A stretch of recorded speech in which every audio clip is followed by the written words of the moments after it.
bring the matches, you bring the gasoline. All right, folks, we're going to get started in just a second here, and we're coming over.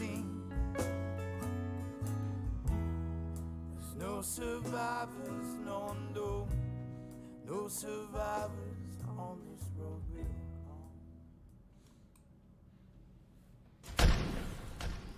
on. 10, 9, 8, 7, 6, 5, 4, 3, 2, 1, 0.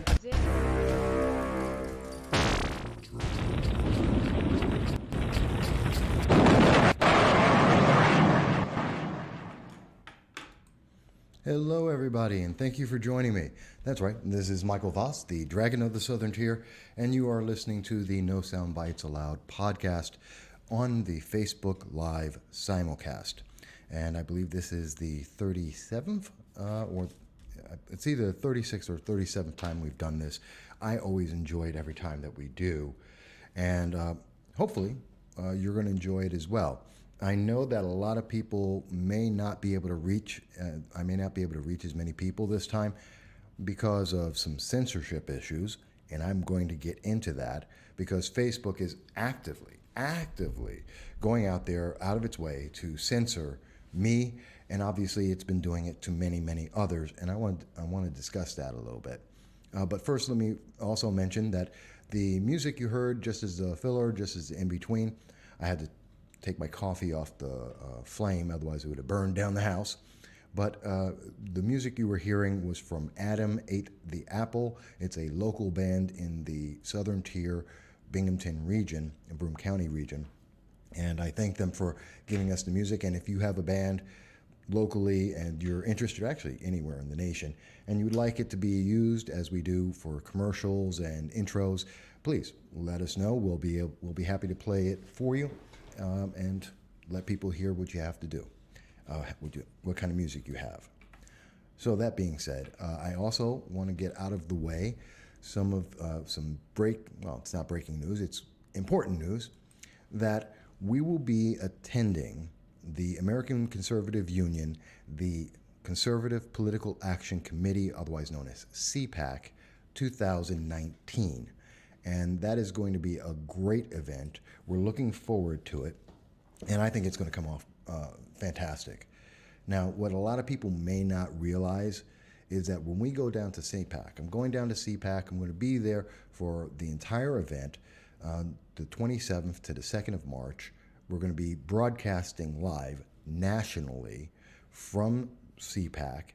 We're going to be covering it alongside of Fox News, alongside of CNN. We're going to be there with the national news media. This is national news media coverage. I know I've heard from a couple people, a couple of doubters, who've mentioned, well, it's not a big deal. You're going there as a student. No, I'm not. That you're going down there and you're going to be there for a couple of hours. No, that's not correct. Well, you're not going to have a lot of coverage, or you're not going to have access. That is not correct. We are looking to lock down the time. We're going to be speaking with a couple of our speakers. Should be Deneen Borelli and her husband, Tom Borelli. These are national figures. We're going to be doing an interview with them, we expect. We're getting the time finalized. We're going to be speaking with Eric Caron with the CIA and his book. We have him already locked down. We'll be speaking with him on Thursday at 4:30. And we're going to have him for a half hour. We have several other political figures and pundits and other individuals at CPAC that we will be interviewing, and we will be announcing that very shortly. So for anyone who's wondering about this, we're talking about, this is the $25,000 media package. This is what we're doing there. So for those who are the detractors who've said, oh, well, it's not a big deal, yeah, it is. And to our knowledge, at this moment, No Soundbites Allowed is the only news media, the independent news media, that will be covering CPAC for New York.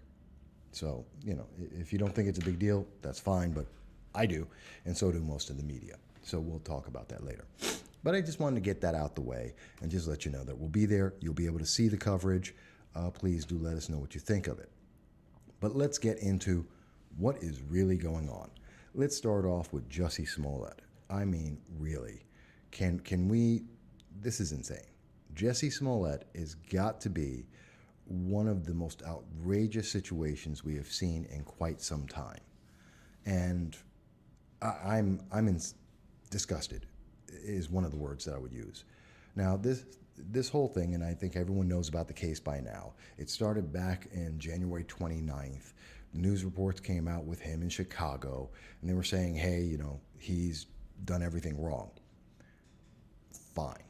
That he got attacked with a MAGA, people wearing a MAGA hat. He held on to his Subway sandwich in minus 20-degree weather while he was on the cell phone, and he fought off these two people, and they put a noose around his neck and bleach. I mean, come on. We've all had a chance to discuss this, to argue this, to wonder about this. And of course, the first thing that comes to my mind, the very first thing I had a question about when I heard that was, wait a minute, who walks around any city, anywhere in the nation, carrying a bottle of bleach at 2 a.m. in 20 below, negative 20-degree weather? Who does that? Nobody. Nobody does it. You know what? You could have a wonderfully warm summer day, and at 2 a.m, no one's running around with bleach. They just don't. I don't care what you want to do. I don't care who you are, where you're going. So instantly, anyone with a rational mindset, and the media is supposed to be rational, should say, there's a question here. Why is someone walking around at 2 a.m. with a bottle of bleach? And from there, all the other questions start coming out of it.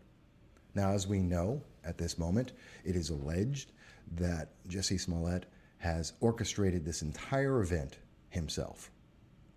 That he paid 2 Nigerians to go out and pretend to pour bleach on him, put a noose on him, to attack him, and to pretend to be Donald Trump supporters. The implications of this are massive. Why in the world would anyone want to perpetrate a crime, which is also a hate crime, and put the nation into such a spiral of hate? And that's the thing here. This was predicated on hate. This isn't about uplifting people who are black or gay, about someone's civil rights. This isn't about a political speaking out. No, this is about a very simple thing. This is about hate. This is a promotion of hate. Jussie Smollett hates people, Donald Trump and presumably conservatives, Republicans, people who voted for Donald Trump, anyone who doesn't agree with his very limited viewpoint of politics. And he decided to take that out on everyone else for his personal benefit. And it's so funny how often we see that in liberal politics, that individuals do things for their personal gain. And I'm not totally against that. I mean, many times you can do something and it coincides with your personal benefit. Fine, I understand that. I can live with that. But it's just very aggravating to me when we see that he is doing this to get himself a bigger paycheck. He makes $1 million a year, reportedly. If he's making $1 million a year, he's in the 1% that the left hates. Selectively. The left selectively hates the 1%, unless they happen to be people like Oprah or Bill Gates or Warren Buffett, or individuals that agree with them, Hillary Clinton, Barack Obama. These are individuals who are in the 1% that the left says they hate and should pay more. By the way, none of these individuals have been ever stopped from making a donation to the IRS. And in fact, none of them have, except for Warren Buffett, who was challenged to do so. Warren Buffett, this was back in 2015, decided that he would try and embarrass Republicans and say he would match anyone's donations to Congress, to the IRS, any voluntary donations that they had, he would match it because no one in Congress has ever done that. And then lo and behold, yes, there was a Republican member of Congress who had donated $25,000 of his own volition, voluntarily just gave it to the IRS to help with the debt. And that forced, for the first time in his life, Warren Buffett to actually make a donation. By the way, you've never seen a donation, and there are records of this. You've never seen a donation by Oprah Winfrey, by Warren, other than this case, Warren Buffett, by Bill Gates, by Barack Obama. There isn't a single Democrat, Democratic Socialist, that is in the political sphere that has ever made a donation. They talk about how much money should be given to the government, but they won't give their money. Not a single one of them have ever done it. It tells you something. But I'm getting a little sidetracked here. Let me bring it back. Let's focus on this. So the thing that gets me is, this is a disservice. As the police chief of Chicago mentioned, this is a disservice. This is an insult. This is an act of violence against, no, not an act of violence. This is a statement of violence, of anger, of hate against black people, gay people, anyone who's not in that rigid, limited viewpoint of progressives, because that's what it is. You have to believe what they believe, or else that they will find a way. They will make up a way. They will engineer and create some kind of story to attack you, to harm you, to damage you. And truth is not necessary. This is the school of thought, and we've heard this now a couple of times. So Alexandria Ocasio-Cortez, Representative Alexandria Ocasio-Cortez, came out in 60 Minutes and said, and this is remarkable, that the truth does not matter. How she feels matters. And this is something we hear in the liberal progressive ideology all the time. Democratic socialists say this all the time. It's about how we feel. It's about feelings. That's more important than the facts, than the truth. Truth is fact. And so the emotions, well, emotions aren't fact. Emotions are individual perceptions of facts. And they're saying, no, the emotions are far more important than the facts. And when she said that, people should have been outraged. And I guarantee you that if a Republican or a conservative or a libertarian came out and said, the emotions are more important than the facts, they would be decimated. People would attack them all day long because that's a stupid statement. That's just what it is. It's empirical here. That's stupid. But because it's being said by the liberal fringes of the left, this is accepted. And what are the implications of that? And I bring that up because what is the implication? What does it mean? Well, what it means very simply is that we get more kinds of events like Jussie Smollett. That is his justification. His answer is, well, I felt like I deserve more, and I felt like I'm being disrespected by Donald Trump and by conservatives and the right, and so I am justified in doing anything because of that.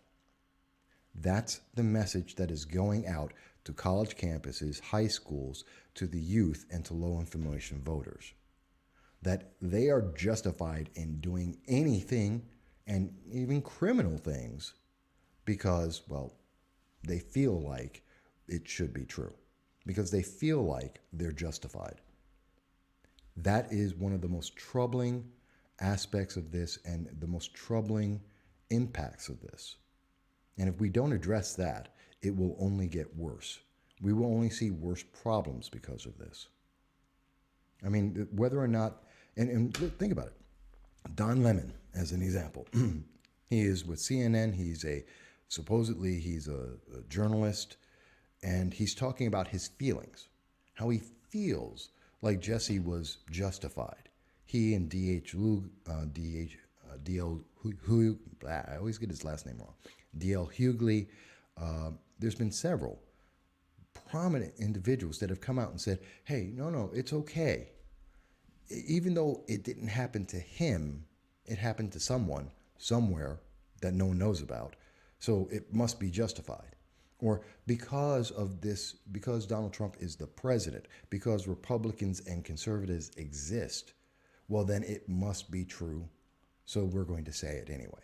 And the fact that it is complete fabrication, well, that's not as important as the fact that Republicans and conservatives exist. So therefore we can do this. That is a myopic, just confused way of looking at anything. And it's dangerous because under that kind of mindset, you can justify anything. You can justify killing people under that mindset. You can justify enslaving people under that mindset. When you can say, well, because I feel like this is a bad thing, you can do anything. And we've seen that happen in history over and over again. So many times it's been done by so many different groups. And everyone likes to point to the Nazis, but you don't have to. You can go to Pol Pot. You can go to talk about Stalin. You can talk about Mao. You can talk about Che Guevara. These are all individuals. Look at the Cuban Revolution for communism. Point to Venezuela. Look around the world. The history is there.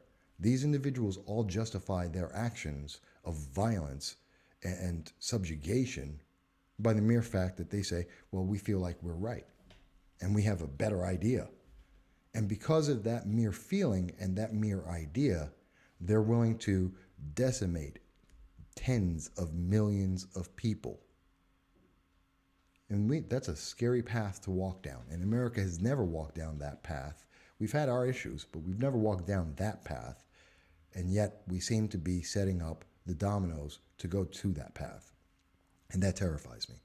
That terrifies me because it's a very scary place to be. It's a very scary outcome. And no one wins from that. Nobody benefits. No one has greater rights or freedoms because of it. Everyone loses. That is a fact. That is an absolute fact. So I did want to bring that up. But again, I'm here to speak with you guys. These are my thoughts. Maybe you think I'm wrong.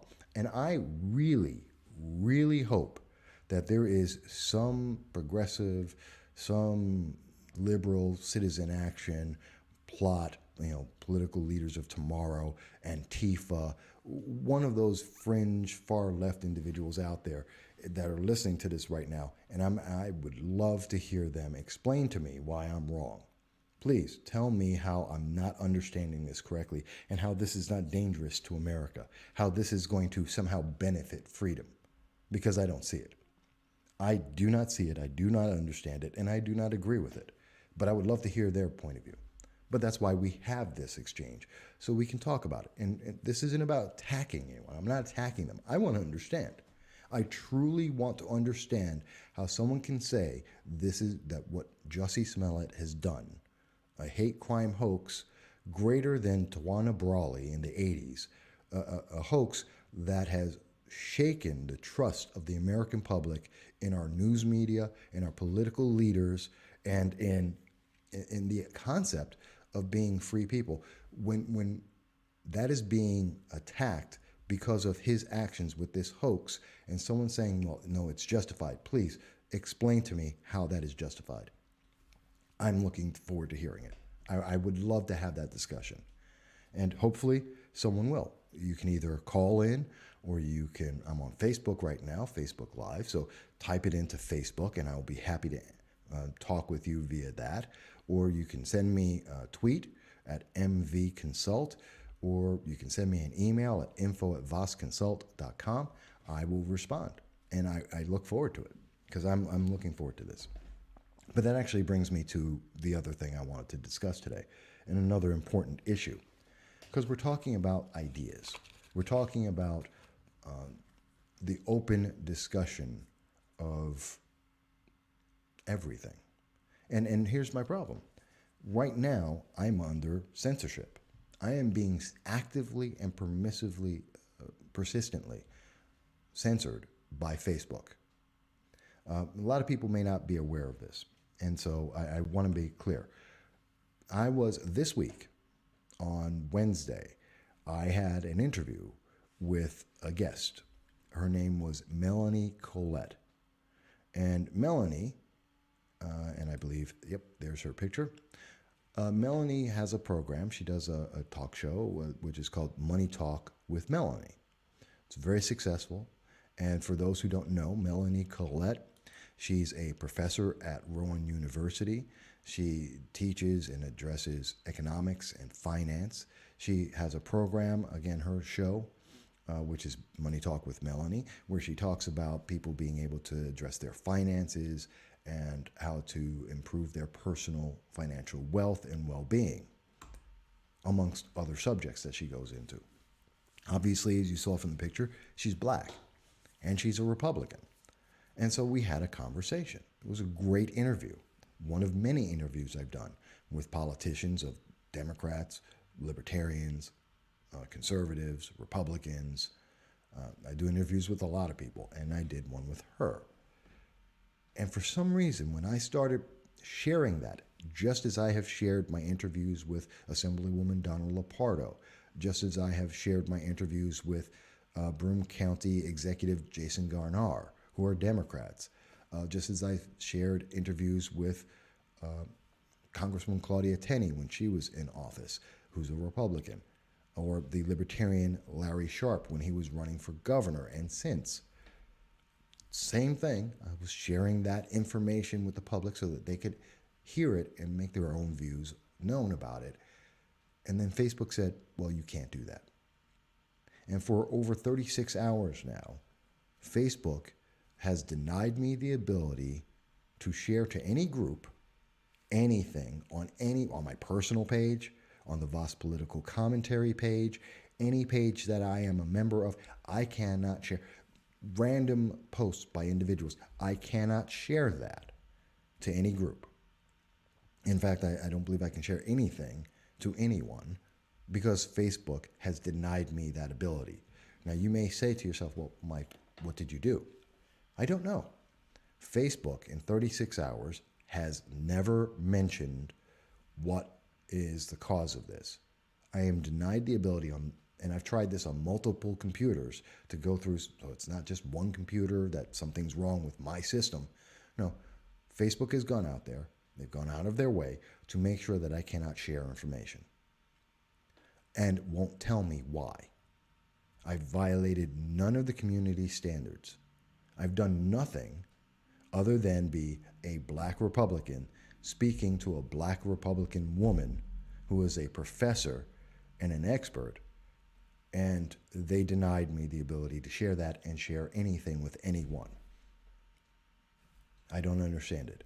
I am a member of the press. I am a political commentator. I've been doing it for 12 years. I've been on Facebook for, 5, 6, 7 years. I've had hundreds of interviews, dozens of interviews, more realistically. I've had dozens upon dozens of interviews that I have shared for years upon years. Facebook has never had a question, and suddenly, out of the blue, as I am sharing a conversation with a female black Republican talking about economics, they denied me the ability to do that. That's censorship. That's censorship. By the rules of Facebook itself, that is censorship. And you don't have to agree with me. You may think that I am wrong. You may think Melanie Collette is wrong. You may not agree with our viewpoints, and that's fine. Besides the fact that I encourage people who don't agree to make comments. Tell me what you think. Show me where I'm missing something, because I want to learn. I want to grow. I'm a human being. None of us have the perfect answer or the ultimate answer.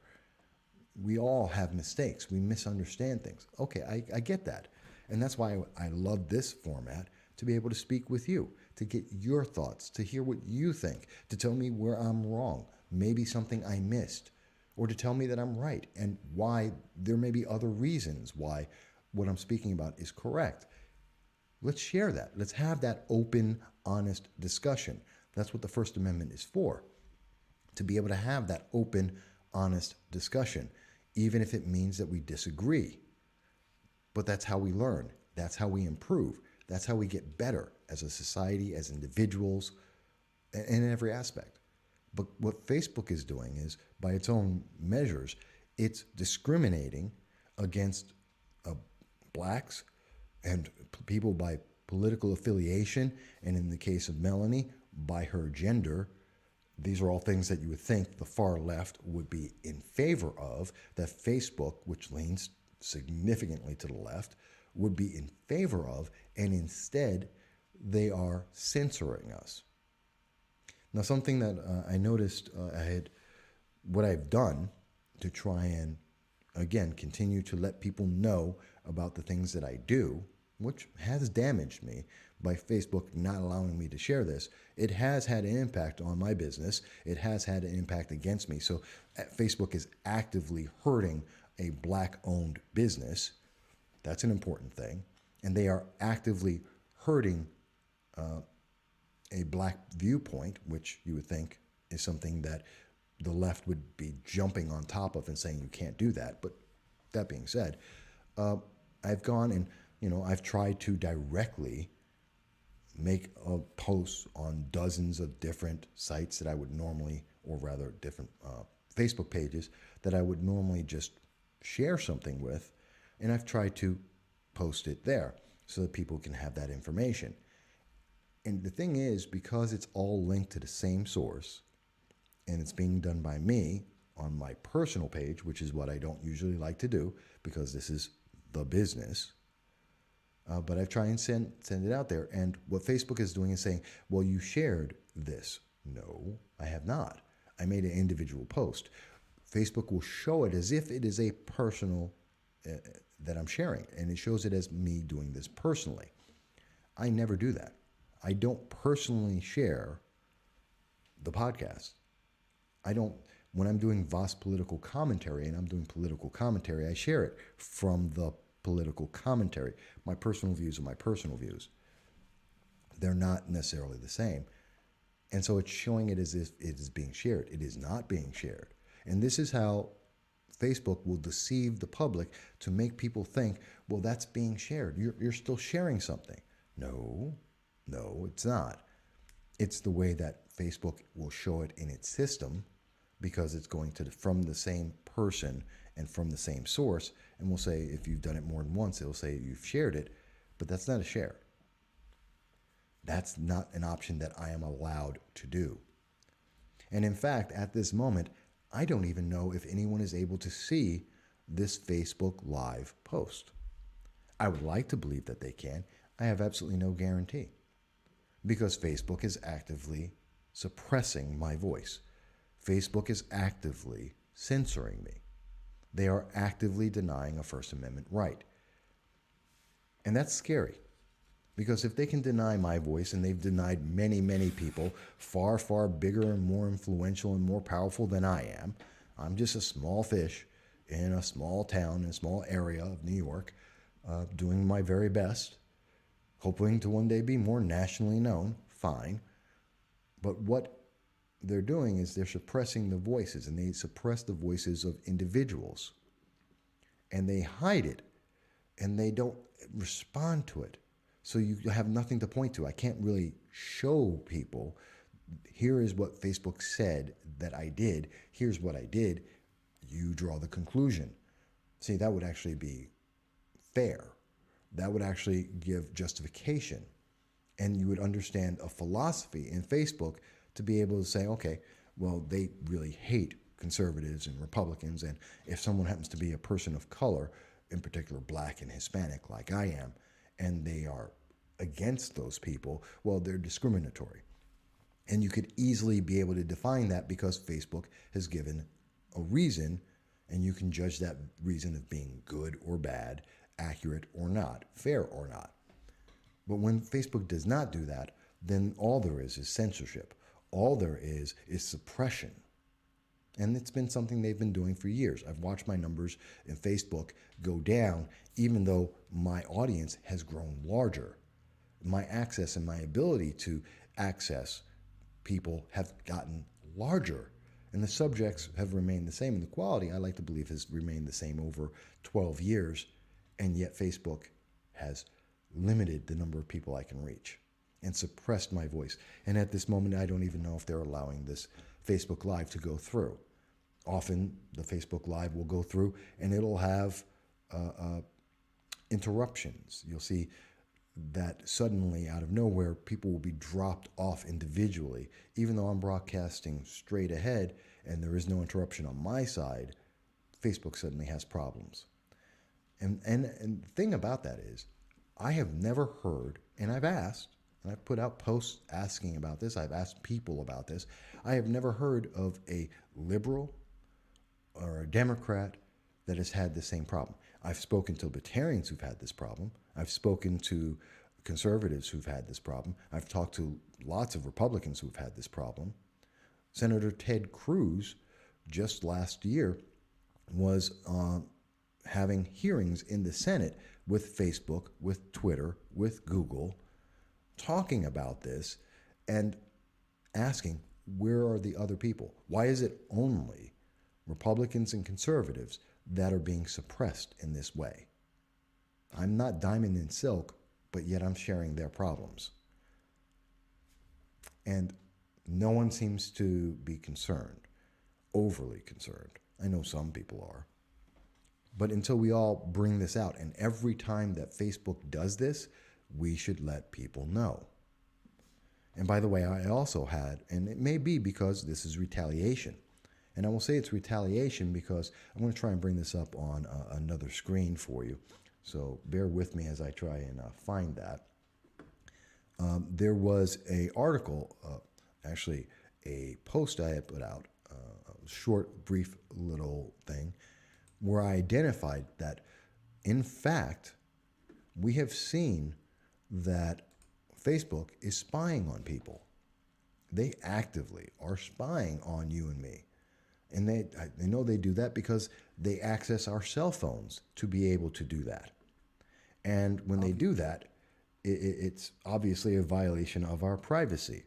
And I want to get that article so I can show it to you so that you can know about it. There it is. And bear with me, folks. I just want to get that brought up for you, and I want to show you there. There's the article. Oops. Oh, there it goes. And it's somewhat popular, but there it is. Okay, folks, going to be right with you. Well, let's try and move it ahead a little bit. Where is it? There.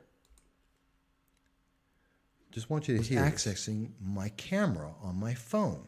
Oh, let me bring it back a little. And I know you've heard a lot of things, and I know that the BBC and on my phone, there it goes. How politicians are affecting our laws about corruption in government, about restrictions in our freedoms. I think these are all serious issues. And I noticed that during the day, on the 23rd, while I was in the process of writing up several of these articles, I got this message on my phone. On my phone, suddenly at 10:40, it was actually a little bit before 10:48 a.m., slightly before this, but roughly about 10:48 a.m., I got this message that Facebook, out of the blue, for roughly 10 minutes, was accessing my camera on my phone. Now, I know you've heard a lot of things, and I know that the BBC and in England, in the UK, there were many people who had, The Sun and The Guardian, and a couple of others had some articles saying in 2017 and again in 2018 that Facebook had filed a patent that would allow them to get into people's cameras so that they could take pictures of your face as you're using Facebook and the internet to get your facial expressions for a facial recognition software. Fine, I don't use facial recognition software. I don't have an iPhone. That's not something that I use. Okay, so I just wanted to bring that up because is that the reason why suddenly, 3 weeks later, I see that Facebook is censoring me, denying me access to the public, denying the voice and conversations that we're having right now. I'm not sure. But I do know that Facebook actively has tried to go into my phone, as I showed in the proof there from January 26th, that they were actively spying on me. And they may have spied on you.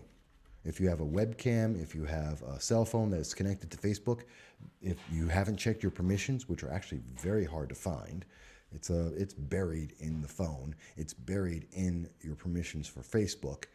But if you look around, you may find that from time to time, Facebook is just accessing you and recording you without your knowledge and those around you. That's just scary. And maybe because I brought that to attention, Facebook has a problem with me. Maybe it's because I'm a black Republican. Maybe it's because I was speaking to another black Republican. And so Facebook doesn't like when you do that. How dare you talk to Republicans? And I know the background changed from then to now. Hopefully people like this one better. But we should make sure that we let people know what's going on. Censorship should not be allowed to exist without challenge. And I want to challenge it. And I am challenging it. And I am making it known. And I have been speaking about it. And I will continue to speak about it as it continues from Facebook. And I challenge Facebook. Give me a reason. Tell me why you have done this. Show me what I have violated in the community standards, because there is no profanity, there is no objectionable material. I only am speaking with conversations and enlightening people. It's political commentary. I show my sources. Please, Facebook, tell me why you've done this action against me without giving me a reason and without giving me the ability to defend myself. Another basic tenet of the United States and freedom and our justice system. Give me the ability to face the accusation and to provide my proof, and then we can go forward from there. Not saying I'm perfect, but show me what I did wrong. Don't just for the willy-nilly, for whatever personal reasons that the owners of Facebook and the employees of Facebook may have to go out and say, well, this black man doesn't get to have his voice out to the public. And think about it. If I were black, gay, and a Democrat, there'd be an outrage. I would have every left group, political leaders of tomorrow, otherwise known as Plot, Antifa, Black Lives Matters, the Citizen Action here in New York State, they'd all be racing to try and provide help and support for me against what they're saying was going on. You know, they'd be actively out there saying, how dare Facebook deny me the ability to speak? They'd be on my side of this. So, let me make sure that, is this recording right? And I'm just making sure that the system's got it going properly. Oh, why does it look like, oh, no. Are we getting both of them going at the same time? No, okay. Sorry. I apologize. That's my error. I'm looking at Facebook. There's a slight delay in Facebook and me speaking. So I'm looking back and forth and they don't necessarily line up. So that's another thing I wanted to bring up and I wanted to address. And it's a big issue. It's annoying to me. And it's absolutely aggravating. And we should stand up against that. So we have the one case with Jussie Smollett where we should be speaking out about what he did and the damage it does to everyone in this nation. It only divides people. It only hurts the nation. It helps no one. No one benefits from what Jussie Smollett has done. No one is going to have their lives improved because of what Jussie Smollett did. And then we have groups like Facebook going out there and they are adding fuel to the fire by having this censorship, this suppression for no reason. We need to call these things out when they happen, because if we don't, they continue and they get worse and they get worse. That's just a fact. So that being said, let's address another issue. Something else I wanted to talk about, which is, by the way, all of this, do you know what happened because of Jussie Smollett? Something that a lot of people didn't think about. Guess what we haven't heard about since everyone's been talking about Jussie Smollett and this hoax? Suddenly, the Virginia blackface issue, gone. No one's heard about it. No one's talking about it. Doesn't exist. Isn't that something? That suddenly stopped being an issue. It didn't stop happening. It's not that it's gone away. We just don't see the news media talking about it anymore. Is it not important anymore? Wasn't important, and especially since the very far left, especially the news media, that were aggravated and adamant about this, that always are upset when someone has done blackface, and they were calling for these people to be removed and replaced, suddenly, well, we're not going to talk about it anymore. Not that it's resolved.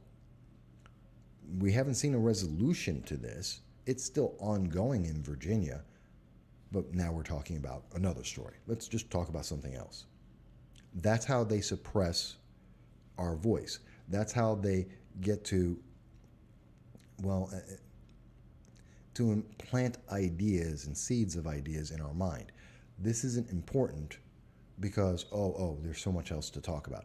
Well, this gay black man may have been assaulted by the right. That's more important than, well, these people on the left who are supposed to be champions and defenders of minorities and be upstanding members of the left, that they've gone out and done these very same things that they have condemned others for. Well, we don't want to talk about that anymore. We don't want to talk about it. That's not important. It's not important because they choose that it should no longer be important. If it had concluded and we had a conclusion and decided, hey, here is the outcome of that, that's one thing. The story's still going on. The issue still exists. They just don't want to talk about it anymore. It's kind of like with the Covington case, where the kid for Covington this week came out and decided that he's going to sue for $250 million several news organizations and celebrities. And that's a good thing because he was disrespected. He was not a public figure. You know, if they were attacking, for people who don't know, there is a difference in the law about someone coming out and making a comment or attacking a public figure. So if I make a statement about Don Lemon and it's personal in nature, it's an allegation. If someone says that about me, the ability to, because we are public figures, even me, even though I'm small, I'm still considered a public figure and I'm a member of the press.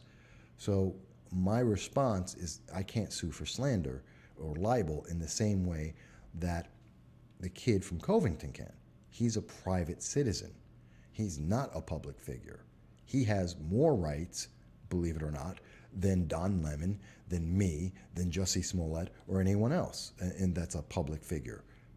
We don't have the same rights. We have less right to be able to sue and defend ourselves because we can come out. We have the access to the public that kid doesn't. So that's why it's a big deal.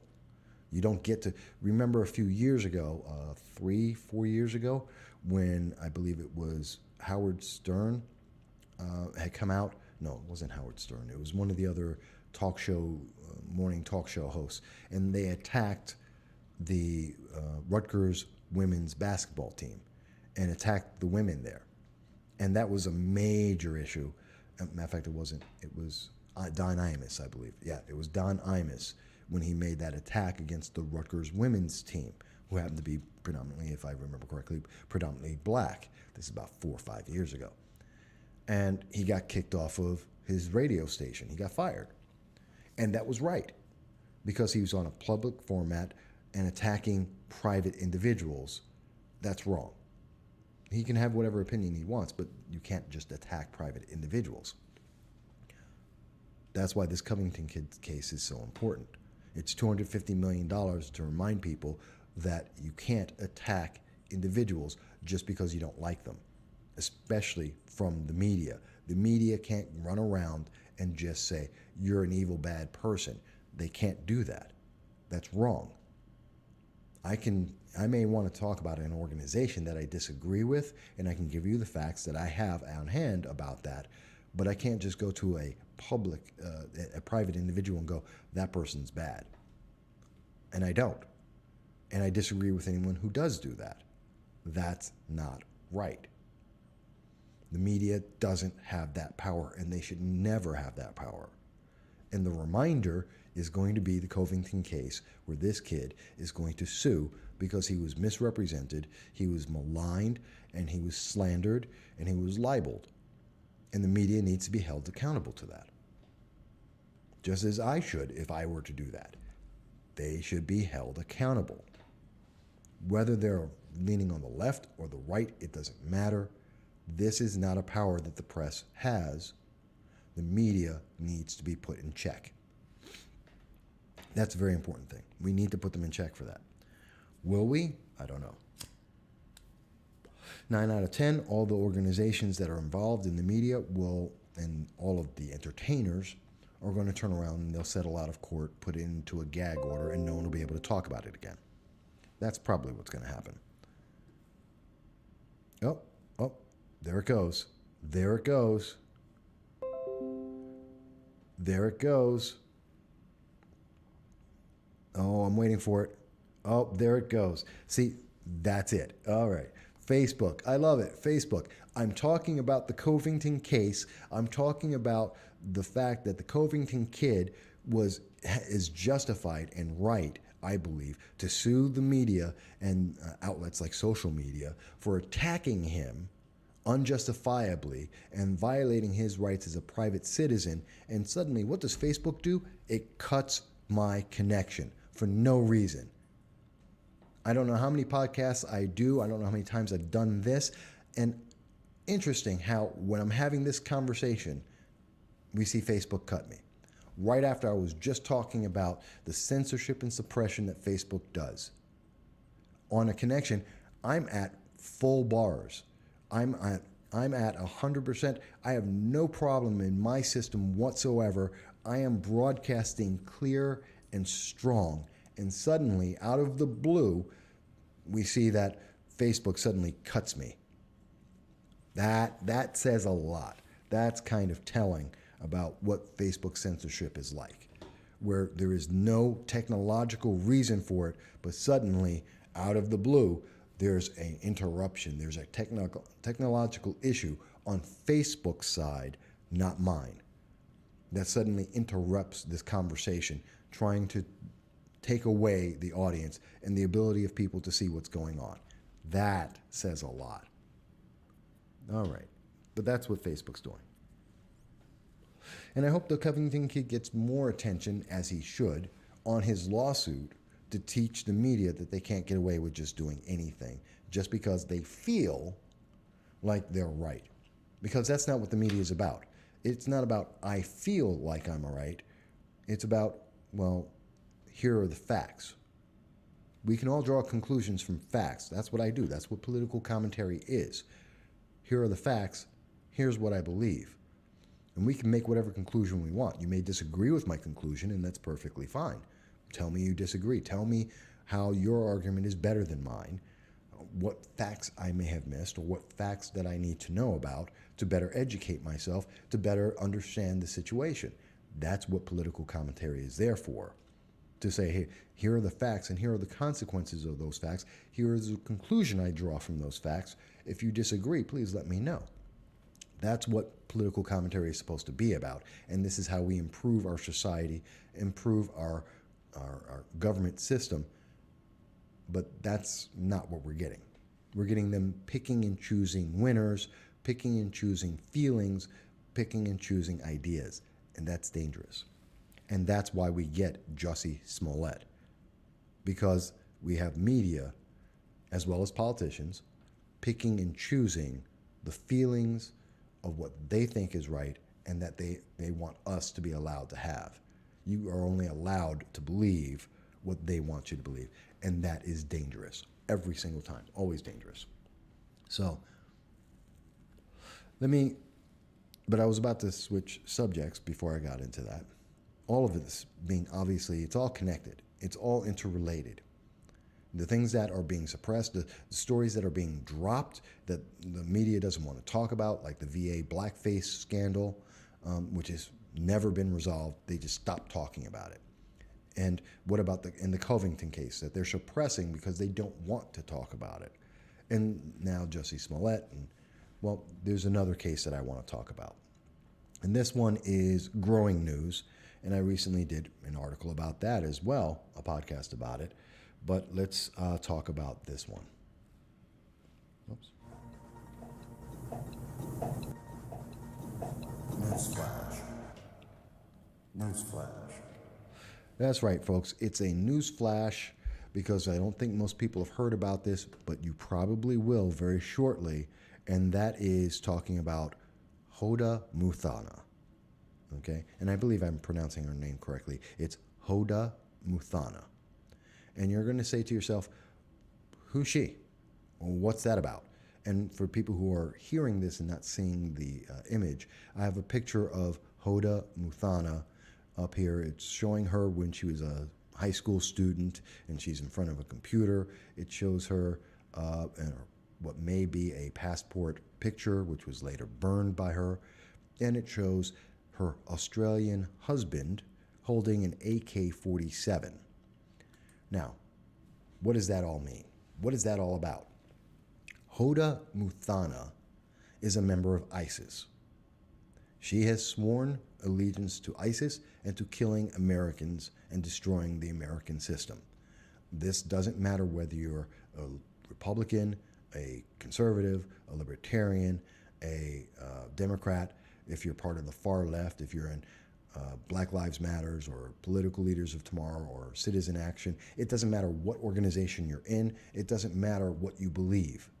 She wants to kill you, as does all of ISIS, because you exist, because you live in America, because women have the freedom to be able to go to school and get an education, because they aren't walking around fully clothed from head to toe in coverings that block us from being able to see who they are. Because you shouldn't have the freedom of speech, to believe what you want to believe, to have the religion that you have. That's what ISIS believes. And so does, or perhaps so did, Hoda Muthana. Because what Hoda Muthana did is that when this is 5 years ago, in November of 2014, she was going to go to college. She instead took her college money, ran off, and joined ISIS. Didn't tell her family, just grabbed the money and ran off. And when she ran off, she then went to join ISIS in the Middle East with her college money, gave it to ISIS. She got married to an Australian who had also left his nation to go join ISIS and to fight against the West and everyone who didn't believe what ISIS believes. And now, mind you, I want to say, I'm not against people who are Muslim. That's a religious belief, and that's their personal belief, and that's fine. I am against terrorism. I'm against terrorists. And I don't care if that terrorist happens to be domestic or foreign. I don't care if that terrorism has to be because of Antifa or if it happens to be ISIS. I'm against all forms of terrorism. And that's an important distinction. So it's not about Hoda Muthana being a Muslim. Who cares? It's not because she's a woman. Who cares? It does matter, and it is about her being part of ISIS. And the reason why this is even coming up, because it was small news. She was from Alabama, and she left. And there was some small amount of news talking about this Alabama woman picked up, left the nation, and joined ISIS to kill Americans. That was her goal. And she had a Twitter account under several different names, and she went out there, and her purpose was to go out and find ways to let others know that they should join ISIS too, to destroy the nation, to kill Americans. Obviously, oops, one second here. Smollett. In fact, I'm trying to get to, and I want you to see, oh, here it is. Actually, this is it.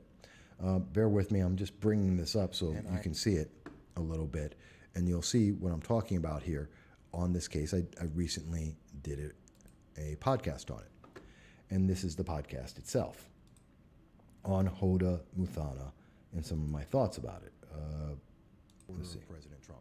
Somebody who supports Make America Great is being rude or mean. Yeah, no.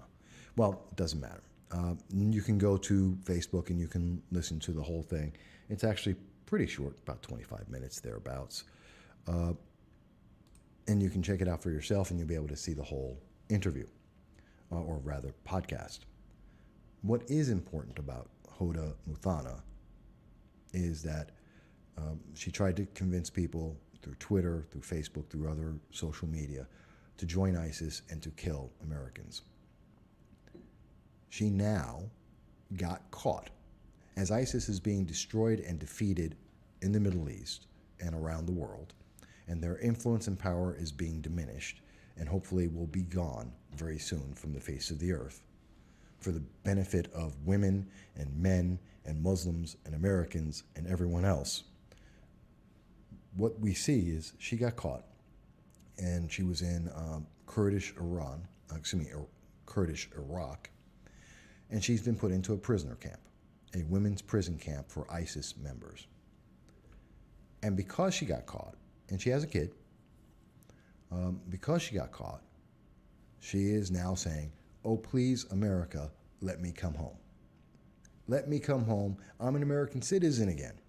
Even though she's taken pictures and said that she's going to burn her passport, even though she says she gave up her American citizenship, even though she's sworn to kill Americans and destroy the American government and the way of life of every American citizen, whether you happen to be on the left or the right, it doesn't matter. She wants to kill us all and destroy everything that we have, everything that we have.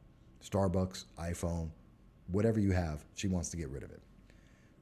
Because she feels that she's right. To quote Alexandria Ocasio-Cortez, the facts don't matter to Hoda Muthana and to ISIS.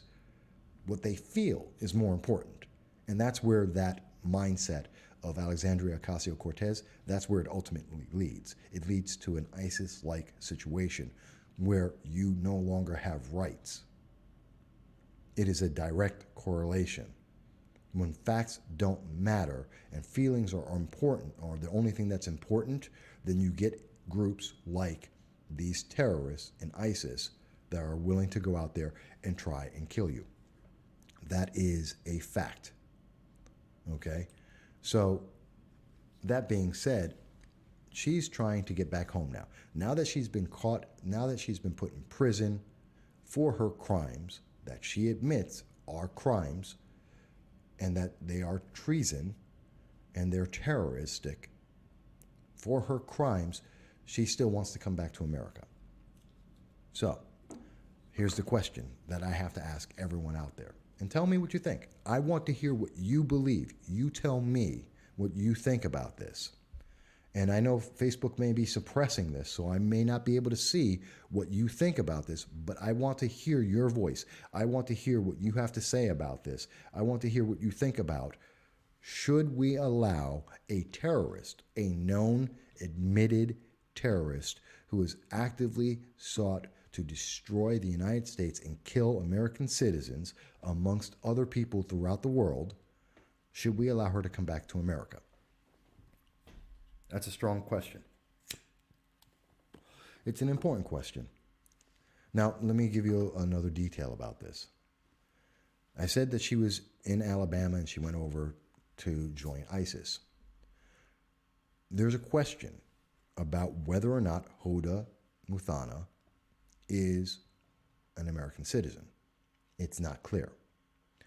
Hoda's family, the Muthanas, were in Yemen. They're originally Yemenis. And they left Yemen because of ISIS killing people there.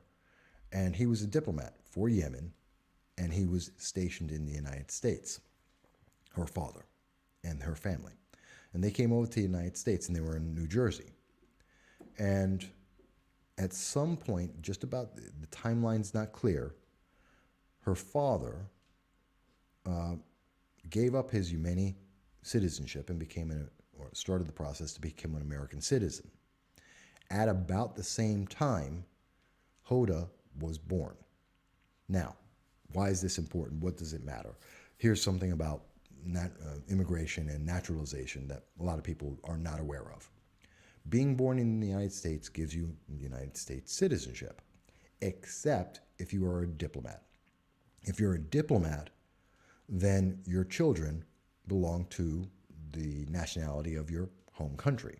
So if you're from England and you're a diplomat in the United States and you're stationed here and your wife gives birth to a child, that child is still a British citizen, even though they were born in the United States.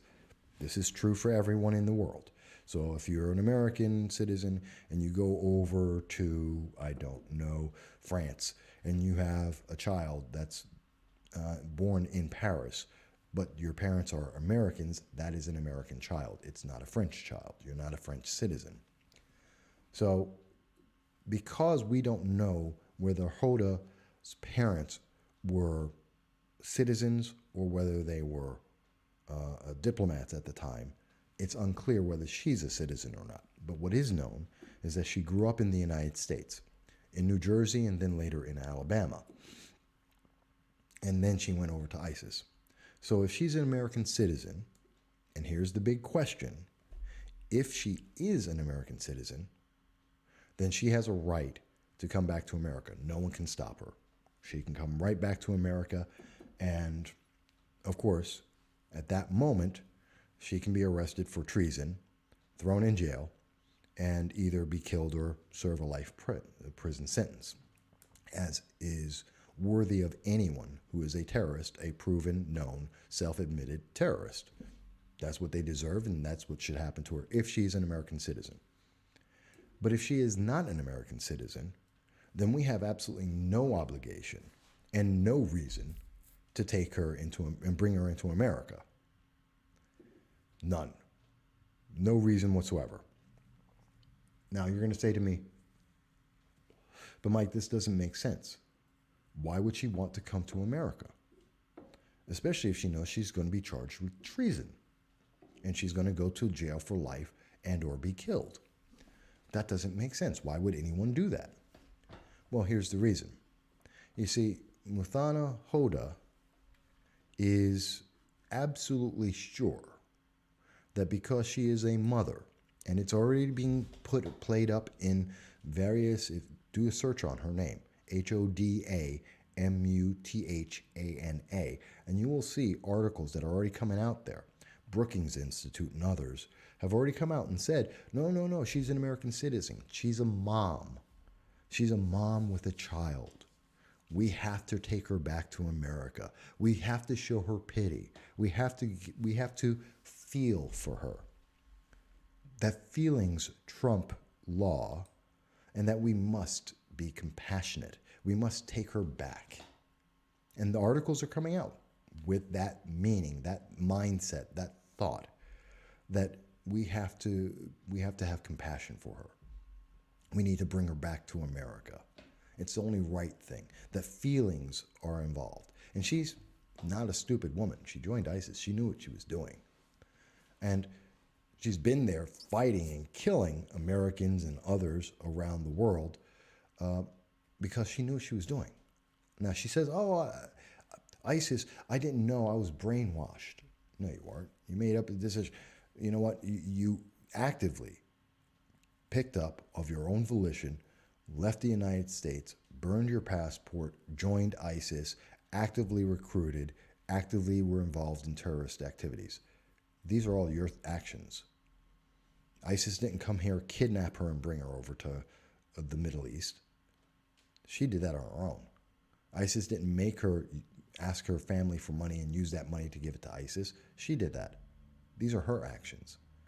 So I don't believe her contrition here, where she's saying, I'm suddenly, now that she's caught, she's now saying, I don't believe in this. I should have never done this. If she was so sure that she was wrong, why didn't she just give herself up to turn herself in and say, hey, I've turned myself in. I was all wrong. I was being misled. Please take me, save me from this. No, she didn't do that. She got caught. She got caught actively supporting ISIS. And then once she was caught and was being punished for her crimes, then she said, oh, well, no, I'm really sorry for this. And she's even tried to put out the idea that she's more sorry than anyone else, almost anyone else. There was an article in the New York Post where, through her lawyer, she's trying to say that she's more sorry and more resentful of ISIS than anyone in America. And I have to say, you can go to 9/11, 3,000 people there. You can go to the over 2,000 members of the United States military and their families and their friends who have been affected because of murders, not including the number of people who've committed suicide or those who have been disabled and lost limbs and been in hospitals. I think they all have a little bit more resentment against ISIS than this woman who actively joined ISIS and helped to commit these murders and commit these acts of violence against individuals. I truly don't believe that she's more resentful. But fine, let's go past that. The point here is, why does she want to come back to the United States? And the answer is because if she comes to the United States, the far left will take her side. They will have compassion for her. Oh, she's a Muslim, and we have to, we got to be fair to them. She's a mom. We want her to come back, and let's forgive her. She learned she did something wrong. Let's forgive her. They'll give her a sentence which will be far less than life in prison, which is what a terrorist should deserve.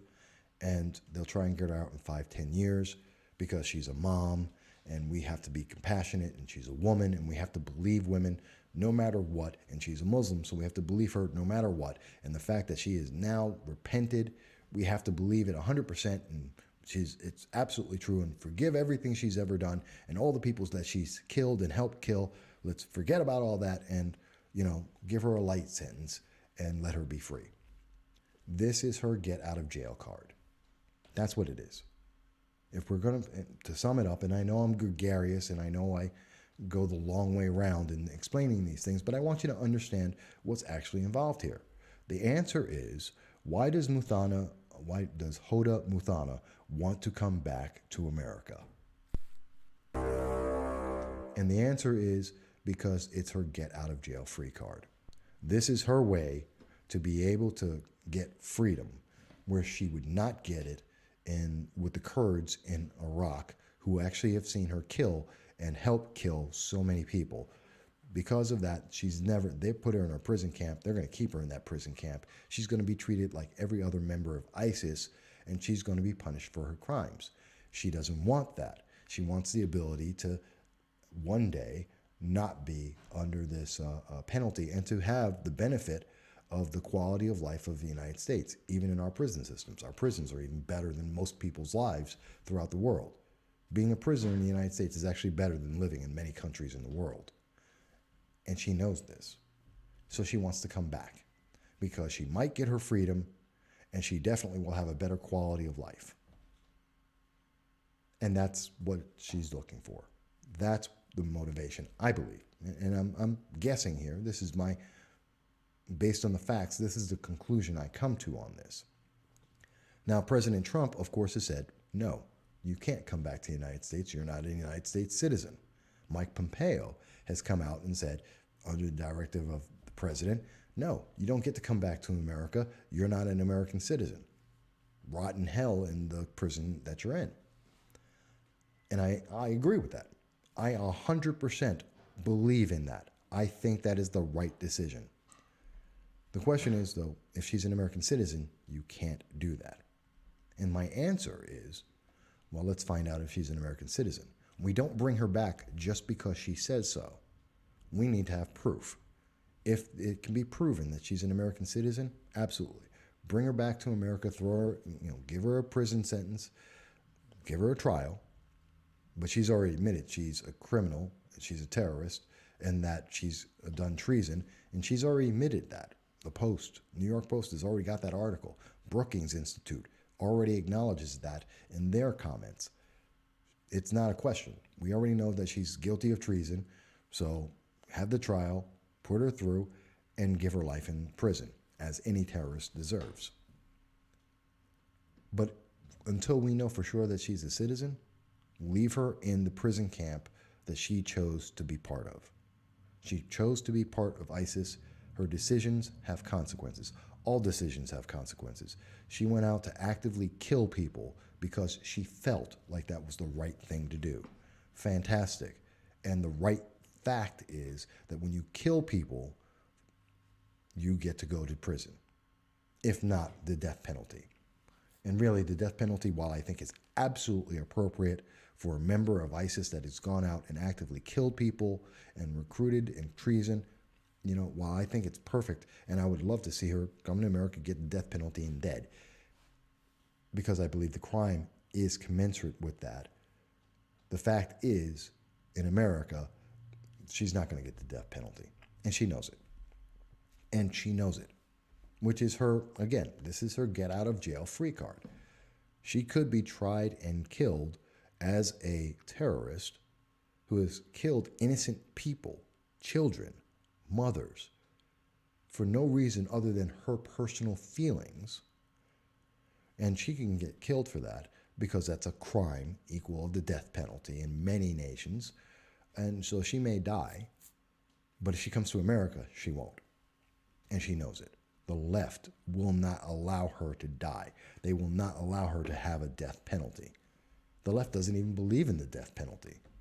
So no matter what her crime is, no matter how many murders she admits that she committed or that she aided in being committed, if she comes to America, the left will not allow her to be put to death, which is kind of sad.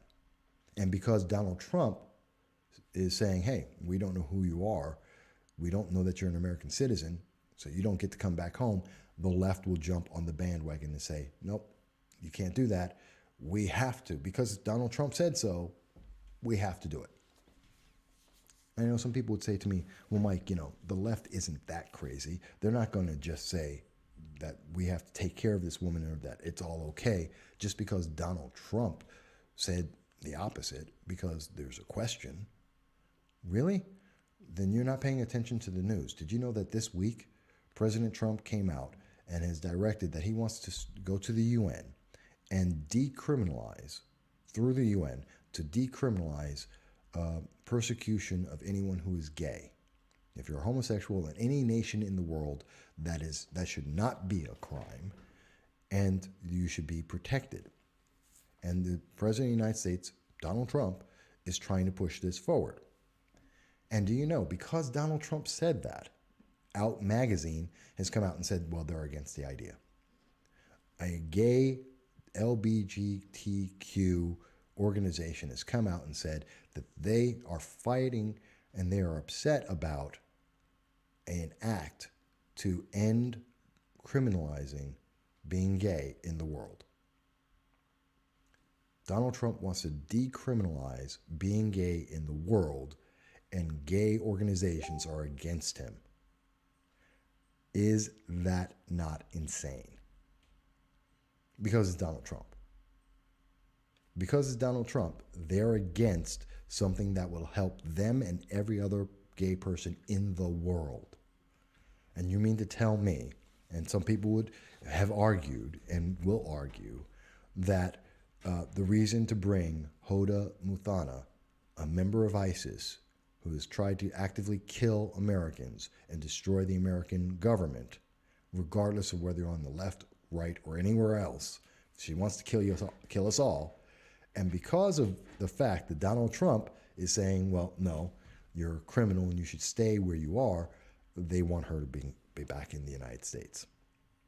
Please, if you are a member of the left, please explain to me why we should have Hoda Muthana in the United States.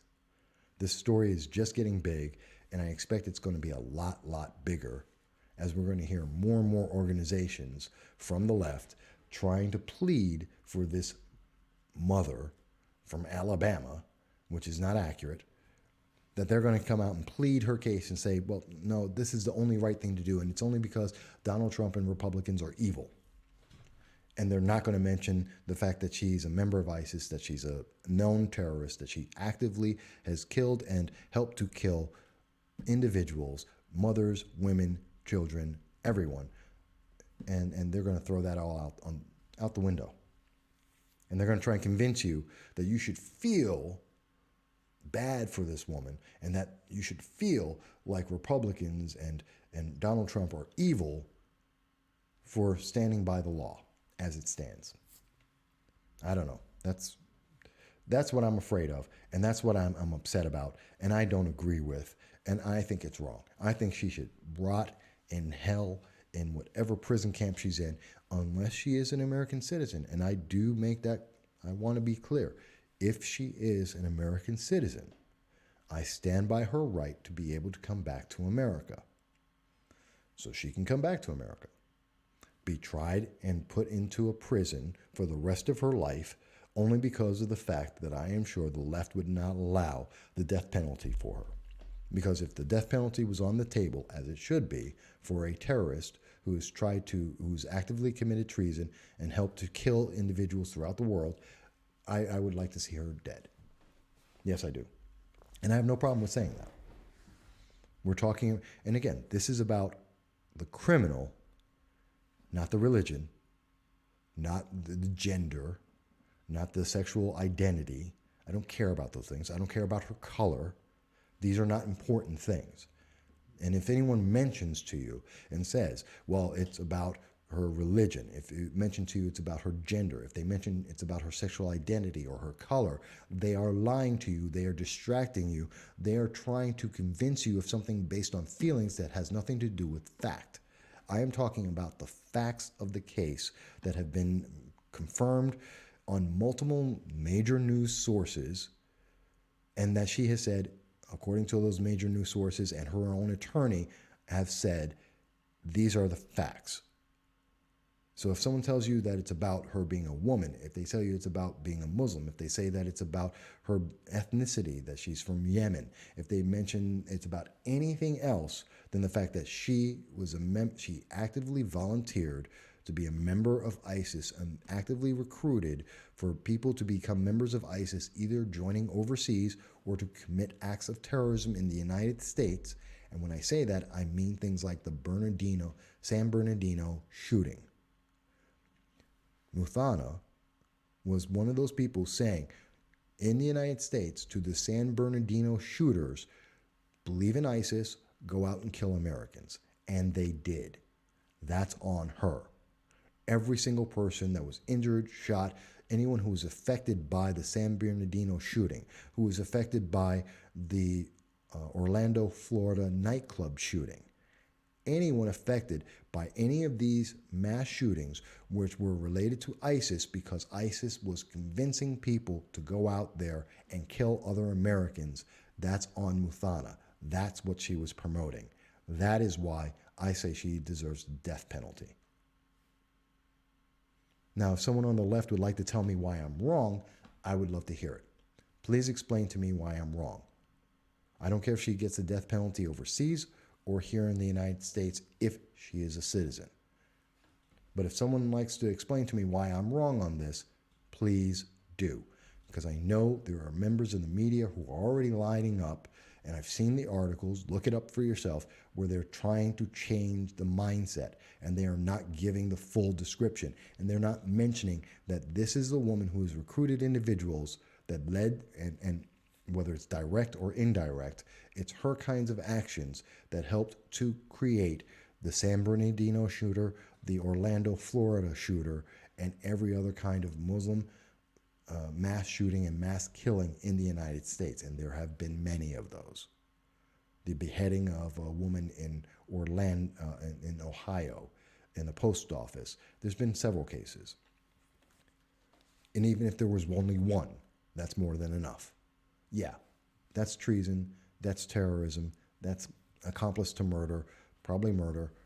Yeah, I'm more than willing to see the death penalty for this. I really am. And you may think I'm wrong. Maybe I'm wrong. Tell me I'm wrong. Please explain to me how I'm wrong. I'm willing to hear that argument. I'm not closed-minded about this. These are the facts. This is my conclusion. What's yours? Do you agree with me? Do you think I'm wrong? Do you think there's another way to look at this?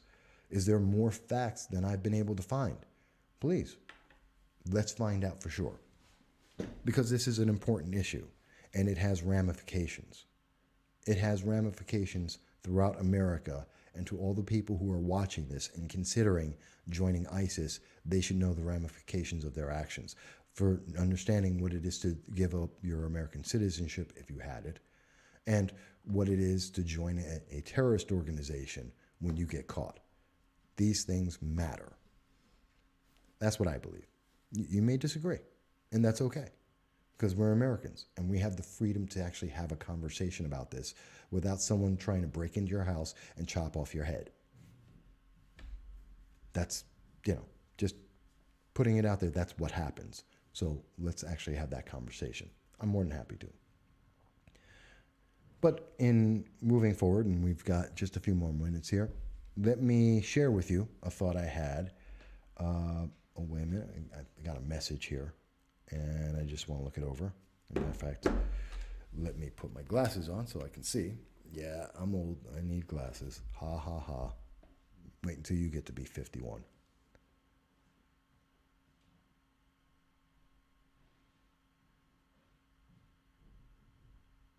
Oh. So it's a message, and I thank my associate for sending this in. They didn't post it here, and I don't know whether it's because of Facebook or if it's and their censorship against me. I can't see if anyone's seeing this. I can't see if anyone's trying to write comments. I'm not getting that on my side. So you may well be trying to respond and screaming at me right now or trying to agree with me. I don't know. It's not because I'm ignoring anyone. I can't see right now anything. I'm not even sure, and as I've mentioned before, I'm not sure that I'm even able to, that this is coming out on the Facebook Live like it should be. I believe it is, but I can't be sure. So if I haven't commented or responded to you, I just don't know. But this individual has sent me a comment, I won't mention their name, about Anthony Brindisi was just on Spectrum News touting his infrastructure bill that would help this area if passed, which we get that promise every year, all the time. I mean, Governor Cuomo's been touting infrastructure forever. Remember the shovel-ready jobs of President Obama? It just doesn't work because they're not really trying to help anyone. It's a great idea. They don't actually help anyone. It hasn't worked yet because they're not seriously trying to build infrastructure. But anyway, the gentleman goes on to say that he always takes credit for other people's bills that he co-sponsors. Yes, and one of my biggest problems with Anthony Brindisi at this moment, Representative Anthony Brindisi, is that he's been in office, it's been 2 months now, and he hasn't done anything. He's completely ineffective. Anthony Brindisi is, in fact, ineffective and useless at this moment. And I've had people say, well, Mike, you got to understand, he's only been in office for 2 months. Well, no, that's not exactly right. See, Anthony Brindisi is not a neophyte. He's been in government. He's been an assemblyman for New York State. So he understands how government operates. He understands how to put together a bill and to present it. And so he should be able to do that. Anthony Delgado, New York 19th District Representative for Congress, has already put out a bill. Alexandria Ocasio-Cortez has put out a bill, ridiculous as it was, and I'm not saying whether it's good bills, bad bills, they've done it. Anthony Brindisi, who has experience, and walked in talking, he had big talk during the primary and the election of 2018. He had a lot of talk about how many things he's going to help people with and things that he's going to work on. And here it is, time to actually stand up and do something. And the thing that is important and effective is actually putting out a bill so that you can stand up for the rights of your constituents and their beliefs and their goals and help the nation as well. And he's done nothing. I have a problem with that. That's ineffective. That's useless. He's just co-sponsoring bills and voting straight down the Democratic Party line. That's not an independent voice. That's not standing up for the people. That's not helping anyone, because that's an important thing. As was mentioned in the comment I just received, yeah, that's what you're there for, is to make bills and to convince other members of Congress to support your bill because you believe it's going to help people. I was on Anthony Brindisi's page, Representative Brindisi's page. Someone was arguing that, well, he stands up for and believes in and has been an advocate for increasing the amount of trade schools to create more electricians and plumbers, carpenters and machinists, which we desperately need in this nation. And within 7 years, we will be in a crisis, an emergency crisis. We don't have enough of these people. And I believe that we need legislation to correct this idea that everyone needs to go to college and everyone needs a degree in interpretive dance or gender studies. We need people who can actually do things, like fix the lights and build buildings, things like that. So I do want to see the government come in and correct the problem that the government created over the last decade and a half and encourage people to be in those vocations, which I am told Anthony Brindisi supported. Fantastic. I'm great. I'm happy about that. Then why hasn't he written a bill about it? If he supported it in the New York State Assembly, if he's familiar with the process of being able to do that, if he is so well loved in Congress as he says, and Democrats are in favor, and he has so much bipartisan support, then why has he not put a bill out saying, hey, let's improve the vocational schools and let's promote those vocational schools, since there is an absolute need in the nation and it has nothing to do with politics. If he's such a great congressman and he's doing such a great job, why hasn't he done this? I would love to hear an answer from Anthony Brindisi, Representative Brindisi, except he won't show up and he won't answer my questions. I've talked to him for 2 years now to ask him to have an interview. He has repeatedly said, and most recently in Binghamton, in the town hall, he said again that he will have an interview with me. I'm still waiting. I've talked to several members of his staff. I've talked to him personally for 2 years, and he will never show up. He has never shown up. I'm still waiting, Anthony. Still waiting. I've known him 6 years. I'm still waiting. I know that he won't show up on news media in Utica, his home area. And I know there are news stations that are still waiting for him to show up as a member of Congress to speak with them about what he is doing. He's avoiding us, and he's not doing his job. So yeah, I'm pretty upset about that. And I'm upset when he's running around saying, hey, look at these great things I've done that weren't his actions. He was recently in Binghamton, New York, taking credit for buses that are in Binghamton. He had nothing to do with that. No one ordered the buses in January and they showed up in February. That was a process that took several months, about 6 to 8 months, maybe 9 months. Guess what? It wasn't Anthony Brindisi who did it. He's taking the credit for it. He's taking a bow along with other Democrats, in particular Broome County Executive Jason Garnar, and Anthony's up front in front of the camera saying, hey, I did this. Well, that's no different than when Senator Chuck Schumer, took credit for a $300 million hemp agency company coming into the southern tier. You know what? Senator Schumer didn't do anything about that. He had nothing to do with that. You know who did? Assemblywoman Donna Lopardo, who happens to be a Democrat. And she's been working on that for years. I know personally, and I've reported on this for about 3 years, she's been working on that, trying to grow the hemp industry in New York State. And when she actually got it done, in came Senator Charles Schumer saying, hey, I got this great deal done. He had nothing to do with it, didn't even know about it, had no idea what was going on with the deal. He just wanted the press. Well, guess what? Anthony Brindisi is taking a hint and following and copying Senator Schumer when Anthony Brindisi is sweeping into the district and saying, hey, look at these great things that are happening that he had nothing to do with. It had nothing to do with him whatsoever. I'd be surprised if he knows anything about them.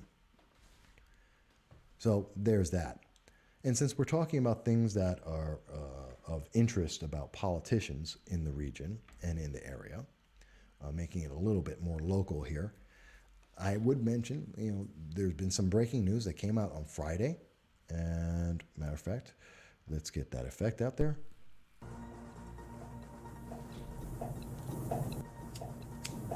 Newsflash. Newsflash. That's right. It's been reported as of Friday that, and it's breaking news, but it's not. It's that State Senator Fred Akshar is working as a police officer part-time, and that he has a consulting agency for security. Now, this is a little bit surprising because Fred Akshar is a member of the state. He's a state senator. And this happened actually 11 months ago. So no one has known about this. No one really paid attention. Obviously, it slipped past everyone in the media, including myself and many others. Did not realize that he was working part-time as a police officer locally, and that he has a consulting agency for security, while he is also a state senator. Is this a problem? Not really. Not really. Because our state senators, like our assembly members, are able to have full-time jobs, or to have jobs, while they are members of state government. That's always been an issue, and that it's something that a lot of people have a question about, but that's something that's allowed. So they've been able to do both things. They've been able to do both. So he's been doing that, and he's been doing it for 11 months.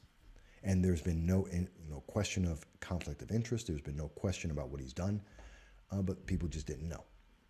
Now, should it have been reported? Should it have been maybe made more news? Yeah, I'd say people should have known about this beforehand. He should have probably told people, had a press release about it, but he didn't. And I don't know why. Would love to know why, but we don't know yet.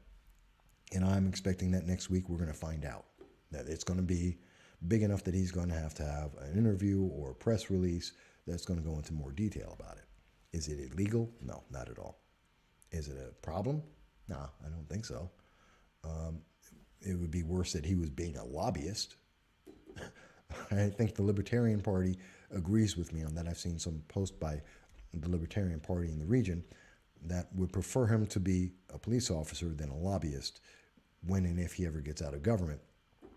And that would be far, far better. So it's an interesting thought. But again, let me know your thoughts about it. It's interesting local news, and we should talk about it. So we've covered a lot of room. I didn't get to R. Kelly, who I'll simply leave it at this. And of course, that is also breaking news from yesterday. The breaking news is that R. Kelly is, well, I can't say he's going to jail.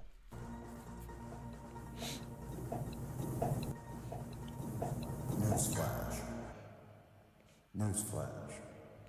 While I would love to say that R. Kelly is absolutely going to jail, what is known is that R. Kelly has been charged with 4 counts of sexual abuse, 3 of them against minors. Am I surprised? No. I wrote an article about this way back about R. Kelly going to Neverland under the Black Entertainment blog back in the days when I was still covering entertainment news, which is really useless. But I mentioned then, this man should be thrown in jail. I don't see a reason why he isn't in jail. He is a known sexual deviant. That is known. He's been alleged to have committed these crimes for many, many years. Many in the news media, many in the black community are aware of it. He's been protected because he's an entertainer, and I think that's one of the worst things we could possibly do, is allow these entertainers like Jussie Smollett to be able to get away with it. Matter of fact, that's another reason why Jussie Smollett was able to think that he could get away with this hoax, is because we've seen so many entertainers commit crimes, and because of their celebrity, get away with it. We need to charge R. Kelly if it's proven that he has committed these crimes, and again, it's alleged at this moment, but if he's committed them, as I have a strong belief based on the facts of his past, that he may have well done this, then he needs to go to jail. And we need to charge him properly with the full extent of the law. Same thing for Jussie Smollett.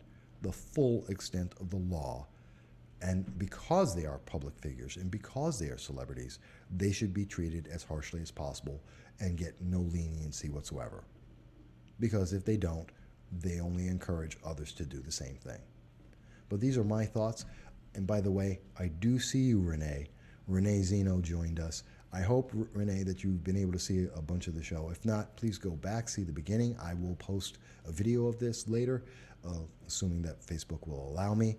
I hope you enjoyed the conversation, folks. Please let me know your thoughts. I look forward to it, and I will speak with you again very, very soon. Until then, I want everyone to have a great day, and look forward to seeing me at CPAC. That's right, I will be at CPAC. Please donate if you can.